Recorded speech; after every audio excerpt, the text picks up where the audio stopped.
Weekend হোক বা বছরের অন্য কোনো সময়, পাহাড়ের ডাকে সাড়া না দিয়ে কি পারা যায়? আর এই ডাক যদি পাহাড়ের রানী দার্জিলিং থেকে, তাহলে তো কথাই নেই। আগের ভিডিওতে আমরা এনজেপি বা শিলিগুড়ি থেকে দার্জিলিং যাওয়ার 3টি ভিন্ন রুট নিয়ে আলোচনা করেছি, যাতে আপনারা নিজেদের সুবিধা অনুযায়ী সেরা পথটি বেছে নিতে পারেন। আর আজ আমরা সেই 3টির মধ্যে সবচেয়ে সুন্দর পথটি ধরে দার্জিলিংয়ের উদ্দেশ্যে রওনা দিচ্ছি। এই পথে থাকছে মিরিকের শান্ত পরিবেশ, গোপালধারার অপরূপ চা বাগান, নেপাল সীমান্ত এবং পাইন গাছের জঙ্গলে ভেসে বেড়ানো।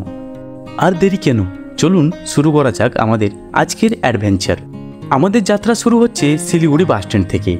শিলিগুড়ির প্রাণকেন্দ্র এই বাসস্ট্যান্ডটা সবসময়ই সরগরম থাকে। শিলিগুড়িতে আমাদের বাস পৌঁছানোর টাইম ছিল ভোরবেলা, এবং সাথে ফ্যামিলি থাকায় ফ্রেশ হওয়ার জন্য বাসস্ট্যান্ডের কাছেই আমরা একটা হোটেল বুক করে রেখেছিলাম। টোটো করে হোটেলে পৌঁছালাম, আর হোটেলে ভাড়া ছিল মাত্র 500 টাকা।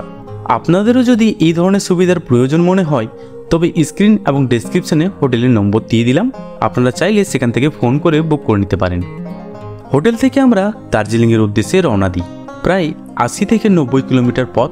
সাধারণত পাহাড়ি রাস্তায় সাইট সিন করে এই পথটুকু যেতে প্রায় সারাদিন লেগে যাবে। আমরা একটা গাড়ি বুক করেছি। এই পথে সাধারণত শেয়ার ট্যাক্সি খুব কম চলে। পথে জলখাবার সেরে আমরা এগিয়ে চললাম মিরিকের উদ্দেশ্যে। পথেই পেলাম সুন্দর একটা ভিউ পয়েন্ট। এখানে গাড়ি থামিয়ে কিছুটা ফটোগ্রাফি এবং প্রাকৃতিক পরিবেশে কিছুটা সময় কাটিয়ে আমরা আবার মিরিক লেকের দিকে এগিয়ে চললাম। প্রায় 2 থেকে আড়াই ঘন্টা রাস্তা পেরিয়ে আমরা এখন এসে পৌঁছেছি মিরিক। কি অসাধারণ একটা জায়গা। তো বন্ধুরা, আমরা এখন মিরিক লেকে এসে পৌঁছেছি। এইখানে মিরিক লেকের গাড়ি পার্কিং। গাড়ি পার্ক করে আমরা এখন মিরিক লেকের টিকিট কাউন্টারের দিকে যাচ্ছি। মিরিক লেকের এই পুরো জায়গাটা ভালোভাবে ঘুরে দেখতে মিনিমাম 1 থেকে 1.5 ঘন্টা সময় লাগবে। আমার পিছনে যেটা দেখছেন ওটা হচ্ছে মিরিক লেক। এই লেকটা একটা ম্যানমেড লেক, কিন্তু এর প্রাকৃতিক সৌন্দর্য দেখলে বিশ্বাস করা মুশকিল। লেকের নাম সুমেন্দু লেক, আর চারপাশে পাইন গাছের সারি, আর তার উপর আকাশ ছুঁয়ে যাওয়া মেঘের খেলা। এক কথায় অনবদ্য। মিরিক লেকের ওপরের এই ব্রিজটা থেকে মিরিক লেকের ভিউটা আরও সুন্দর লাগে। আর লেকে আপনি নৌকা বিহার করতে পারবেন। লেকের চারপাশেও পায়ে হেঁটে ঘোরার জন্য সুন্দর পথ রয়েছে। এছাড়া লেকের পাশে একটি ছোট্ট বাজারও বসে, যেখানে স্থানীয় জিনিসপত্র এবং মুখরোচক খাবার পাওয়া যায়। তো মিরিক লেক আমাদের ঘোরা হয়ে গেছে। এখানে কিন্তু টাইমিংটা খুব ইম্পর্টেন্ট। সব জায়গাগুলো ঘুরতে গেলে একটু টাইমটা ম্যানেজমেন্ট করাটা খুব জরুরি। তো মিরিক লেক দেখে আমরা এখন বেরোচ্ছি। মিরিক লেকে কিছুটা সময় কাটিয়ে লেকের শান্ত পরিবেশ আর চারপাশের সবুজের সাথে নিজেদের মিলিয়ে নিয়ে আমরা এগিয়ে চললাম আমাদের পরবর্তী গন্তব্যের দিকে।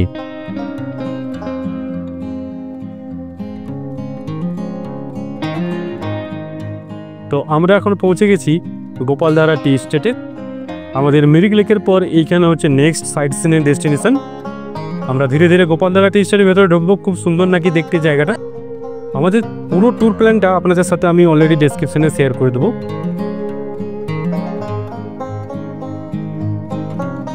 মিরিকের শান্ত পরিবেশ ছেড়ে আমরা এখন পৌঁছে গেছি গোপালধারা টি এস্টেটে। দার্জিলিং মানে তো চা, আর গোপালধারা এখানকার অন্যতম বিখ্যাত চা বাগান। বলা হয় এখানকার চা নাকি বিশ্বের সেরা কিছু চায়ের মধ্যে অন্যতম। সবুজ কার্পেটের মতো বিছানো চা গাছ, আর তার মধ্যে দিয়ে আঁকামাঁকা পথ, এক দারুণ দৃশ্য।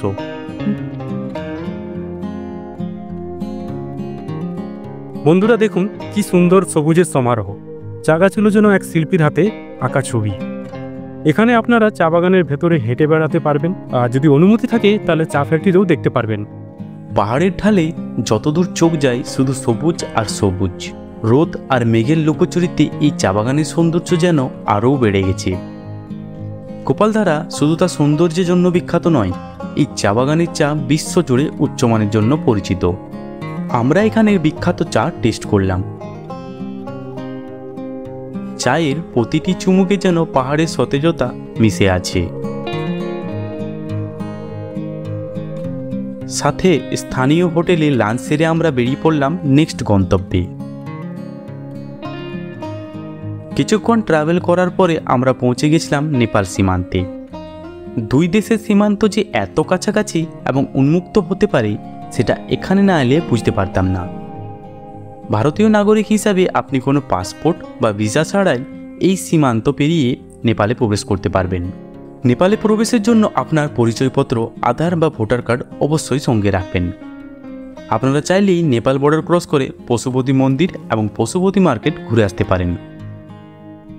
ভারত নেপাল সীমান্ত পেছনে ফেলে আমরা এখন এগোচ্ছি সীমানার দিকে। সীমানা নামের মধ্যেই এর পরিচয়। এটা ভারত নেপাল সীমান্তের এক দারুণ সুন্দর ভিউ পয়েন্ট। এখান থেকে মেঘ পরিষ্কার থাকলে নেপালের বিস্তীর্ণ এলাকা দেখা যায়।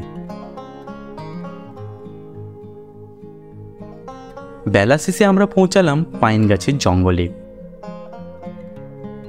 কিছুক্ষণ সময় কাটিয়ে এই নির্জন কুয়াশাচ্ছন্ন পাইন গাছের মাঝে সত্যি এক অসাধারণ অনুভূতি পেলাম। মনে হলো এই পথ দার্জিলিং আসার জন্য সার্থক। পাইন ফরেস্ট থেকে বেরিয়ে এবার ঘুম হয়ে যখন দার্জিলিংয়ের হোটেলে পৌঁছই তখন প্রায় সন্ধ্যা হয়ে গিয়েছে। আমরা ছিলাম দার্জিলিংয়ের হোটেল ট্র্যাঙ্কুইলিটিতে। হোটেলটা বেশ বাজেট ফ্রেন্ডলি এবং ম্যাল রোড থেকে মাত্র 8 মিনিটের হাঁটা পথে অবস্থিত। এইভাবে আমাদের দার্জিলিংয়ের প্রথম দিনের যাত্রা শেষ হলো। আশা করি এই ভিডিওটি আপনাদেরকে মিরিক হয়ে দার্জিলিং যাওয়ার পথটির ধারণা দিতে পেরেছি। ভিডিওটি ভালো লাগলে লাইক, শেয়ার এবং সাবস্ক্রাইব করতে ভুলবেন না। দেখা হবে পরের ভিডিওতে দার্জিলিংয়ের আরও কিছু দর্শনীয় স্থান নিয়ে। ধন্যবাদ।